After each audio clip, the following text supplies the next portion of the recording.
is flip. There it is. Okay. You're set.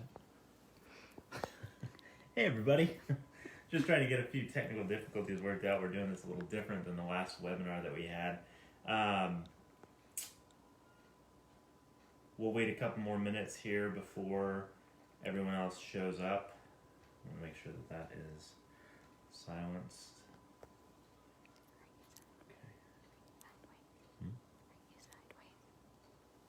I should be, yeah. Yep.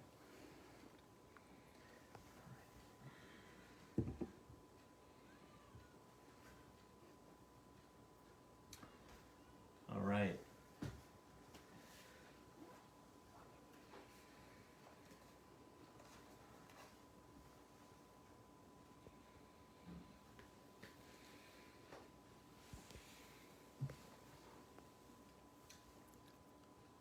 Let's just see so far.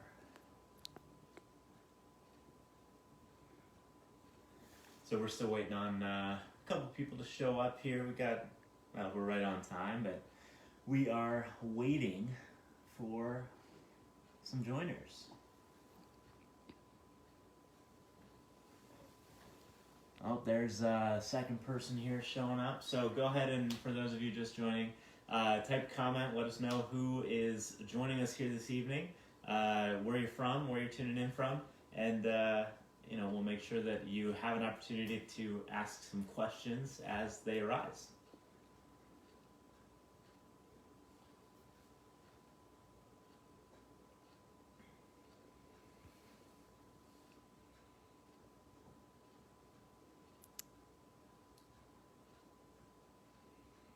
Give it a few more minutes here while we're waiting for everybody. If anyone has any thoughts of what they'd like to focus on this evening, I have a idea and agenda of what we're going to talk about, but if you have any areas specifically that you would like us to spend a little more time on, please write that in the comments to let us know where you could use a little extra work with some of these ergonomic things that we're going to be talking about today.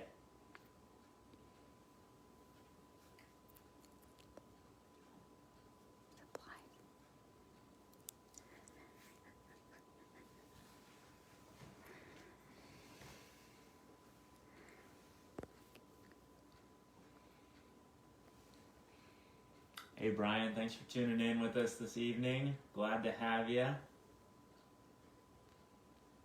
All right, well, let's go ahead and get started. We are just a couple minutes here into our webinar this evening. For those of you joining us that don't know me, I am Dr. David Jaradovac. I am a chiropractor here in the Johns Landing area of Southwest Portland. I've been practicing now for about 3 years, going on 4. And I really spend a lot of my time focusing on wellness and your lifestyle. How can you help yourself with me being just another piece in your arsenal of self-care? Tonight's conversation is going to be all about working from home. Right now we are all in a very interesting situation of maybe you're not going into the office every day. Maybe you're helping your kids with their schoolwork and you're sitting at the kitchen table all day long with them. Maybe you're spending a little more time watching Netflix at night because there's nothing else to do. You can't go out to the restaurant and have a nice dinner with friends. Whatever the case may be, we are all in a very different situation than anything that most of us have ever experienced. So tonight's discussion is really going to be about what can we do to help maintain our physicality through these challenges that come with a sedentary lifestyle and being out of the workplace. So the first thing that I'd like to talk about is how can we work these things into our daily routines? All the stuff you were doing before with going into the office, maybe you had a sit or stand desk, maybe you were traveling for work out of state and you had a good routine of, you get on the plane, you sit in a nice upright posture, you get off, you do a few stretches, a few exercises, those sorts of things. That whole pattern has changed.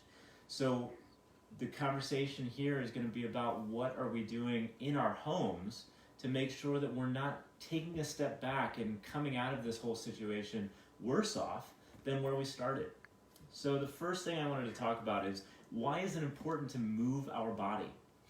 Movement is a nutrient to the brain just as much as proteins, healthy fats, and carbohydrates. We need to move. That's actually how our brain developed so big in the first place, is that we were nomads. We were roaming the lands, looking for our foods.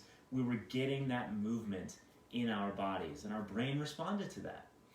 In modern times, we don't really move as much. Think about your commute. Think about the time you spend at the dinner table, watching those Netflix shows at the end of the night. The time you spend at your desk, we don't get the same opportunities to move. So one thing I've really been encouraging a lot of patients recently to do is a concept of micro workouts. And what I mean by that is simply every time you get up from your desk, you go to the restroom, you go to the kitchen for a glass of water, you go check on your kids doing their homework, do some sort of exercise. And that might be 15 air squats, right? Just up and down, right? Really engaging those muscles. It might be push-ups. It might be a wall sit, right? Something to get those muscles moving rather than being sedentary for such a prolonged period of time. And this has a lot of research to back it up, that when we engage those muscles, again, it provides that feedback to the brain, but then when we go to do a full-on 30 or 60-minute workout, our muscles are less prone to injury because they've been used over the course of your day, your week, your month, rather than being the weekend warrior. You're going out and you're doing some yard work, you're pulling a bunch of weeds, and I threw my back out. That tends to be a lot of what I see. So really try to get those little exercises, and I'm talking like 5, maybe 10 repetitions into your daily routines. Thanks, Elisa, for tuning in there. Missed your comment. How can I? Let's see. Video is sideways. Okay, we fixed it. Let's see. Next up, immune health. Again, going back to movement. Our immune system, just like our brain, developed with the concept of we need to be moving. We need to flush out that junk and waste product that builds up in those tissues. Right now, immune system is something that everybody is talking about, that we all need to work on making sure is functioning as best it can for you. So this is yet another way to help encourage the body to do what it's supposed to do. So without further ado, let's talk about a few exercises. Hey Melissa, thanks for tuning in this evening. First thing, again, we're all in a different workplace than what we have been in the past. So a lot of us are using laptops as opposed to at the office where we've got a big monitor, we've got maybe a sit-stand desk, we've got a nice setup for a keyboard and mouse. So oftentimes what I've been noticing for myself is I get my laptop out and eventually I end up down here. And the challenge with this is that it's not necessarily a bad posture, but I can guarantee you that most of you are going to be in this position for 45 minutes, an hour, hopefully not longer, but I can almost bet that you probably will be. So what happens in this position is a couple of things. Number one, all these muscles along our lower spine become really stretched out, and these muscles are designed to hold us upright. So when those become stretched out, that leads to a little more likelihood of some muscular tension or challenges getting up. Another thing that we notice in this position is I can't take as full of a breath. So my lungs are restricted from getting that oxygen into all my tissues, but more importantly, my brain. And this goes for adults, it goes for kids doing their schoolwork. This is something that we can all work on. So what I'm going to do to fix this is I'm going to use the chair to my advantage. So when I get in my chair, I'm going to set my bottom back right in the L of my chair. That way, I'm already set up for a good upright posture. You can see that this chair is supporting my spine. Then, I can take my laptop, set it right back on my lap, right? Now, the next challenge, once we get into this nice upright posture, is my head. Most of us are going to end up here on our laptop. What you can do is draw your gaze. That's going to help a little bit. So instead of moving my whole entire neck, I can still do my work right here. My eyes are down, I'm looking at the screen, but my neck is still stacked so my ear is over my shoulder. That right there is really going to be helpful for a lot of people. But that gets pretty tiresome on the eyes. So another thing you can work on, if you have the tools, and I'm not suggesting going out and buying any of this equipment, but it's something to consider maybe if you have an extra piece lying around. You are going to take your laptop and elevate it a little bit. Then, most of our devices have some sort of Bluetooth capability. Take an external keyboard and mouse, that goes on your lap. So that way, your monitor is up, you can look straight out about arm's length away, your keyboard is down. That'll give you a nice relaxed shoulder position. You're not going to be over-engaging all these muscles here to keep your eyes on the keyboard and also to keep your hands up here when you're on the laptop. So again, it's these little activities that we can work on in our daily positions to help with that. Another option for you, we don't want to spend too much time sitting, so maybe you kneel at your desk for a little bit. While we're not on our feet, this still gives that same upright posture that we get from a standing position. And again, I can open my screen, I can make sure that my eyes are down, or I have it on an elevated platform, something to keep you in that nice upright posture. Brugger's is this concept of getting yourself into different positions is really going to be beneficial for those who do spend a lot of time at their desk. And my thought for you is every 15, 20 minutes, put a sticky note on your computer, set an alarm on your phone or on the microwave if you're at home. Have that reminder to move. And when we talk about the dangers of sitting, it's not so much sitting, it's more the sedentary positions that we get ourselves into. So every 15, 20, 30 minutes tops, I want you to have that alarm go off and just change your position. It might be going from sit to stand. It might be standing with a foot propped on a box and doing our work. It might be the kneeling position that I just mentioned. Whatever the case may be, change your position. That's really the most important part for all of these ergonomics and some of these problems that we see when we talk about sedentary positions. Now, let's say you're stuck doing a bunch of emails, you're on a conference call, you can't get up from your computer. I understand, that happens. So here's what you can do. You're going to sit nice and upright in your chair, just like we had talked about earlier. I'm going to have that ear stacked over shoulder. I'm going to bring my hands palm up. From this position, I'm going to draw my shoulder blades down and back. I'm going to retract my chin and simply open my arms out to the sides.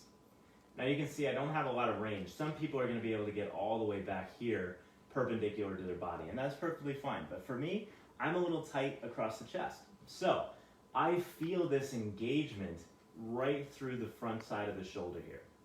When you're doing this exercise, I really want you to be breathing. So when you rotate your arms out, I want you to just take 5 deep breaths. And every breath you exhale, you're going to feel a little more opening through the front side of that chest. In addition to this, we are not puffing our chest forward. When we do that, our brain says, oh, the front is overstretched, we need to engage, and we get stuck in this forward posture once again. So when you're working on this exercise, shoulder blades should be down and back so that it's centered in that shoulder socket. Now this exercise is something that you can hold or you can do repetitions. So I can hold here for that 5 or 10 breaths, or I can relax, set up again. Again, 5 or 10 repetitions, just something to get that movement into those shoulders and upper back and get us out of this position that we tend to spend a lot of time in. Now, that's great when you're sitting at a computer at your workstation, but what do we do when we leave our workstation? That's where something like an exercise band comes into play. Now, you might not have one of these. I have them at the clinic. This length, very cheap. You can buy them at my clinic, you can get them at Dick's, I don't care where you get them, but this is something handy that you can have in your purse, in your desk drawer, in the kitchen. If you don't have one of these, a bungee cord actually works really well. Just be careful with the hooks on the ends. What you're going to do with this band is exactly the same thing. I'm going to get some good tension on this band, palms up, and again, I'm going to rotate open, feeling more of a strengthening with this exercise, okay? The chair works really well for keeping our shoulders stacked, but you can also do this against a wall. And when you do it against a wall, what I want you to pay attention to is heels touching, bottom, tips of the shoulder blades, and the back of your head all touching the wall. And from here, I'm going to put my elbows back, and the same concept applies. I'm going to externally rotate, trying to draw my thumbs back towards the wall. Now again, a good mindset here is keep your rib cage from flaring just like I did there. So your low back should be strong and close to the wall, but maybe not touching. Again, I can hold this position, just maintaining that engagement through the shoulder blades, or I can do a few repetitions. The other challenge that we have with this exercise is sometimes we want to draw our elbows away. And while that's a great deltoid exercise, our focus here is once again in between the shoulders. So if you need a towel or something underneath of your arm, take it under your arm, and that's going to keep your elbow against your body. And if it doesn't, you know your your deltoid is a little more engaged. So again, this little tool is something that is very easy to find, very easy to use, and can give you a lot of benefit. Not only can we work on that external rotation, but we can also get a few other shoulder exercises. So again, taking that knot or that handle in one hand, a little thumbs up, 7 up. You're just going to open like a Y and draw back down. Now, a lot of these exercises we're talking about can be not the best for those who have certain shoulder or upper back issues. And for those individuals, I encourage you to send us a direct message, get a conversation with me going. Maybe we have you in the office to figure out, is this a good exercise for you? And again, in most cases, this is going to be just fine, but if you have any shoulder issues, might not be the best. Another great tool that I like to have in my home workstation is a lacrosse ball. Now, this guy, nice little logo lacrosse ball there. If you don't have a lacrosse ball, a tennis ball works, but I like these because they're much firmer. I mean, I'm squeezing that as hard as I can and it's not going anywhere. So this is really good for those of us who spend a lot of time at a computer screen, where we get into this rounded posture, those muscles become knotted or ropey, you just want somebody's elbow in there, but you can't get into a massage therapist, right? This is something you can do at home. So all I'm going to do with this tool is I'm going to take it, I'm going to get down against the wall, I'm going to put it over the top of my shoulder and simply stand up. And that ball just rolls right into that spot where I need a little extra work. Now, I'm going to have my camera crew come at an angle to me so you can see what that ball is doing. When I put it over my shoulder, I'm going to have a little bit of sideways, a little bit of up and down, maybe a few circles. And what we're doing here is we're finding those tender spots. If it's not tender, move on. You don't need to spend much time there. But for me, even with what I do all day of being up and moving, I have some tender areas in that shoulder. So I'm going to spend a little extra time there. Make sure if you're using a tool like this, whether it's a lacrosse ball or a tennis ball, you can breathe through some of the pressure that you're applying. If it's too much where you're gritting your teeth or holding your breath, lean your body away a little bit, right? That allows the brain to relax. Make sure that it's not saying we need to tighten down even more to protect. If you feel like you can use a little more pressure, by all means, push a little more weight into that tissue. And again, find what feels good. Maybe you want to move your head and your neck around. That gets a nice pinning of that muscle for me right under that ball. And as I move my head, I stretch that muscle underneath the ball, really get a good release in that tissue. Again, Great little tool to keep in your desk drawer, to keep in your purse, ladies or guys, if you have a bag you carry around to work. Great piece of equipment, and super affordable too. Next, and probably one of my most favorite exercises, is going to be neck traction. Now again, when we're spending all day long at a computer screen, we get stuck in this posture right here. Now, how many times have you walked through the grocery store and you've seen somebody walking around like this? Probably a lot, because I know that I have. While there's a lot of things that can contribute to that, our daily routines most certainly contribute to that forward head carriage. How can we prevent that? Well, working on some of these exercises with our posture can be really helpful. Making sure that your head is stacked so that your ear and shoulder are on top of one another, as they are for me right now. Another little exercise that we can use is to use one of these little rolls, and size really does matter here. I don't want you to use your big foam roller at home because it's probably too thick. We've either got a 3 or a 4-inch diameter, and this is very important for determining how curved your neck is going to be. For me, the 3-inch is way too small, but a 5-inch that you probably have at home is way too big. So I'm right in the middle here. And what we're going to do with this is we're going to get down on the floor, and we're going to help retrain the curve that our neck naturally has. So I'm going to take this roll, and I'm going to place it right at the base of my neck, top of my shoulders. And I'm just going to let my head relax back over the roll. Now, when you're on this tool, making sure that you're looking up and maybe a little back is really helpful, because if we get too high on the roll, that just tucks us back into that forward head posture. And you can see my chin is down, my ear is most definitely not over my shoulder. So when you're positioned properly, again, you're going to be looking up and a little back. You should feel this roll right on top of that bony spot right at the base of your neck. Now, timing is another big thing. We want to make sure that we are not overdoing this exercise, because it can be a little aggressive. So about 15 minutes is your goal when you're using cervical traction.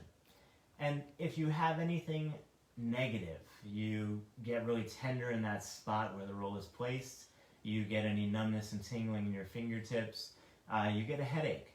Number one, you want to come see me, because there's probably something else going on. But number two, hop off the roll. Make sure that we're not overdoing this, because again, this is exercise. Our body has to adapt, and that adaptation shouldn't cause too much discomfort at the moment.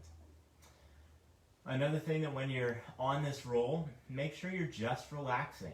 Now, typically when I do this exercise, I listen to some music or a podcast, maybe an audiobook if I have one, but try to avoid being on your phone or looking at a TV or trying to read a book, because the tendency is that where our gaze goes, our neck also follows. And you can see that that roll doesn't stay where it's supposed to when I move my head.